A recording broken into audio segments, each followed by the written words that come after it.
రోమాపత్రిక 3:23 చెప్తున్నాడు చూడండి ఒకసారి. ఏ భేదము లేదట. ఇక్కడ కులాలుండవు దేనికి, ఇక్కడ మతాలుండవు దేనికి, ఇక్కడ వర్గాలుండవు దేనికి, ఇక్కడ ధనిక పేదని తారతమ్యాలు లేవట దేనికి, పాపం చేయటానికి. అన్ని క్యాస్టులు వాళ్ళు కూర్చుని చక్కగా ముందు బాటలు పెట్టుకుని తాగుతుంటారు. అక్కడ ఏ భేదాలు ఉండవు. ఒరే తురే అనుకుని చక్కగా తాగుతారు ఆనందంగా.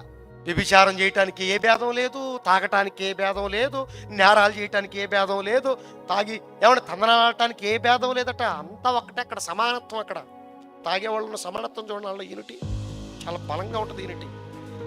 ఒక ఆయన దగ్గర డబ్బులు లేకపోయినా ఒరే నేను తీసుకొస్తాను రా డబ్బులు, ఇద్దరం కలిసి తాగేద్దాం. యూనిటీ. ఎక్కడ లేని డబ్బులన్నీ పోగైపోతాయి. ఏ భేదము లేదట. దీనికి అందరూ పాపము చేసి దేవుడు అనుగ్రహించు మహిమ అంటే ఏంటి?